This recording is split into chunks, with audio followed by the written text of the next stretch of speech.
Assalamualaikum warahmatullahi wabarakatuh. Di sini saya akan membawakan materi tentang microplate reader. Sebelumnya, perkenalkan, nama saya Eka Syafirnadi dari kelas 1C dengan NIM P279031231110. Pengertian, microplate reader adalah alat laboratorium yang berfungsi untuk menentukan nilai absorbansi dari sampel yang ditempatkan dalam microplate. Sampel yang diuji dapat berupa darah, serum, hingga plasma. Alat ini memiliki prinsip kerja yang mirip dengan spektrofotometer, namun microplate reader dapat melakukan analisis dengan jumlah sampel yang banyak.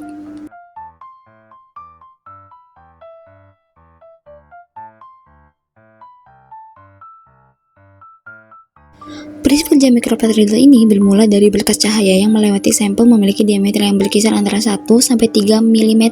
Suatu sistem deteksi untuk mendeteksi cahaya yang berasal dari sampel, menguatkan sinyal, dan menentukan absorbansi sampel.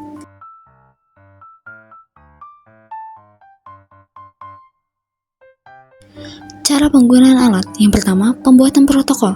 Sebelum memulai pemeriksaan, kita harus membuka protokol baru, memprogram parameter utama seperti panjang gelombang, guncangan, dan inkubasi, tata letak pelat, dan praperhitungan, parameter perhitungan, dan interpretasi, serta menyimpan protokol. Yang kedua adalah memulai protokol siap pakai dengan tombol cepat F1 sampai F3. Setelah mengatur semuanya, gunakan tombol fungsi F1 sampai F3 yang disediakan untuk protokol siap pakai, demo, atau favorit untuk mengukur rutinitas tes dengan cepat. 3 protokol default dapat dihubungkan ke tombol F1 sampai F3.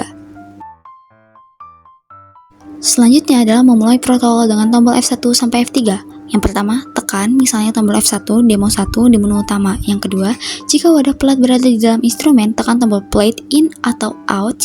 Masukkan lempeng microplate yang telah berisi reagen di setiap well-nya. Letakkan hingga sudut A1 berada di kiri atau sudut membawa lempeng.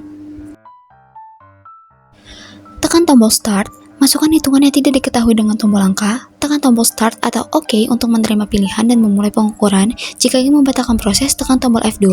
Plat mikro diukur dan hasilnya dihitung secara otomatis sesuai dengan protokol yang telah ditentukan. Selama proses terus berjalan, Anda dapat menekan tombol stop untuk membatalkan perhitungan. Tekan tombol F2 untuk menutup tabel hasil, lalu tekan tombol panah kiri 2 kali untuk kembali ke menu utama.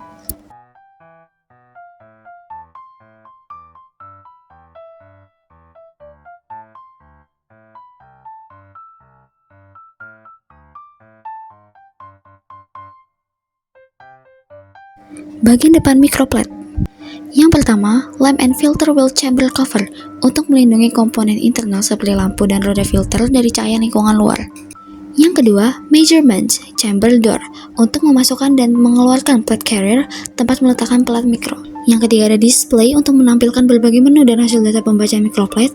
Yang terakhir ada keypad untuk membantu saat memilih menu yang diinginkan pada display menu.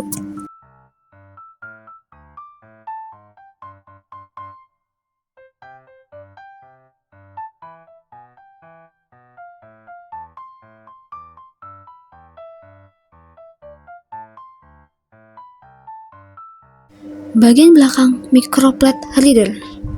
Yang pertama, USB ports untuk menyambungkan alat microplate reader pada alat komputer lain dengan kabel USB.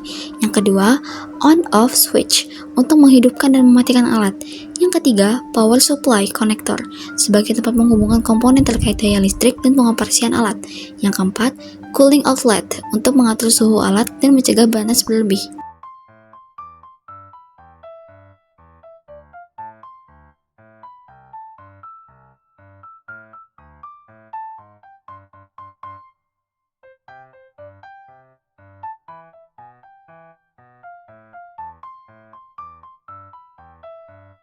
Bagian samping microplate reader. Pertama, lamp sebagai sumber cahaya yang dibutuhkan pembaca pelat mikro untuk mengukur nilai absorbansi atau fluorescensi dalam sampel. Yang kedua, filter wheel untuk mengontrol panjang gelombang cahaya yang digunakan selama pengukuran absorbansi atau fluorescensi. Yang ketiga, plate carrier untuk meletakkan dan menahan microplate selama pengukuran.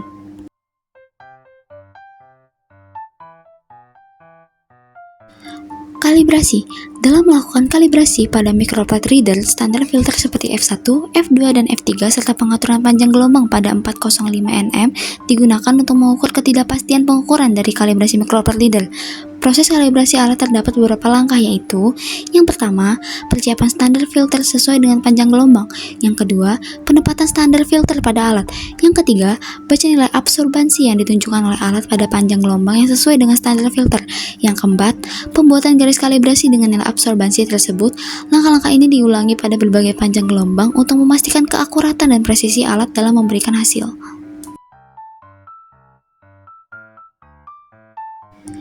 Troubleshooting. Yang pertama, kode kesalahan dan peringatan. Ketika kesalahan terdeteksi, pemeriksaan lebih baik dihentikan. Setelah terjadi kesalahan, yang terbaik adalah membatalkan jalannya proses pemeriksaan dan mulai ulang dari awal setelah masalah teratasi. Yang kedua, perangkat memori USB. Disarankan untuk memformat perangkat memori USB jika ekspor atau import gagal.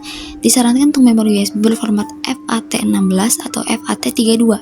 Tidak disarankan untuk menggunakan beberapa perangkat memori USB drive yang berisi drive CD virtual.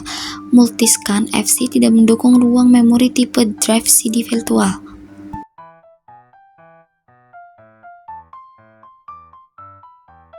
Yang ketiga, kelistrikan. Pastikan kabel catu daya yang disertakan bersama unit selalu digunakan.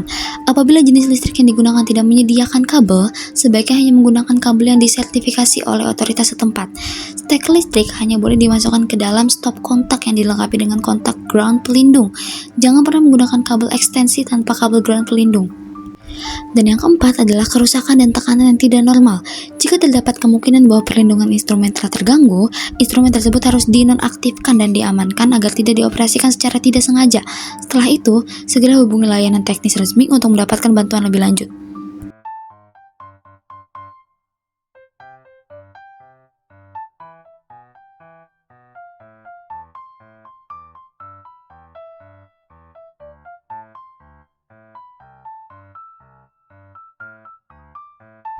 Pembacaan data. Hasil pemeriksaan dapat disajikan dalam berbagai format, tergantung pada pengaturan protokol yang digunakan. Format-format ini mencakup data mentah yang tersaji dalam daftar dan tabel. Hasil perhitungan ditampilkan baik dalam bentuk daftar maupun tabel, serta visualisasi data melalui grafik seperti kurva, kalibrasi, atau kinetik. Setelah proses eksperimen selesai, tampilan otomatis dari data proses muncul.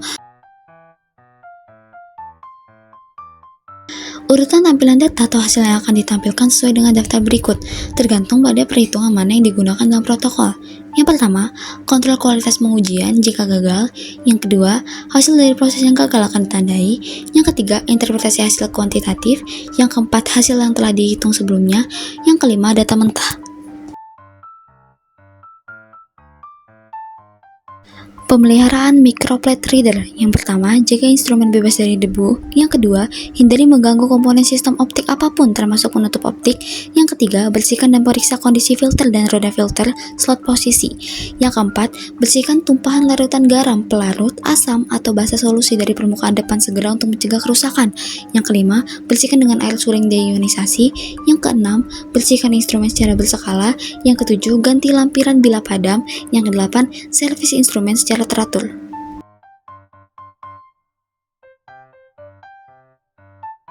Kelebihan microplate reader. Yang pertama, dapat melakukan analisis sampel dalam jumlah yang banyak. Yang kedua, memudahkan pembacaan pada berbagai panjang gelombang. Dan yang ketiga, pengoperasian sederhana, pengulangan yang baik, kecepatan deteksi, dan efisiensi tinggi. Sedangkan kekurangannya adalah harga yang relatif mahal, memerlukan perawatan dan kalibrasi yang rutin, dan tidak dapat mengukur nilai absorbansi sampel yang sangat rendah atau sangat tinggi. Baik, cukup sekian yang dapat saya sampaikan. Kurang lebihnya mohon maaf. Terima kasih. Wassalamualaikum warahmatullahi wabarakatuh.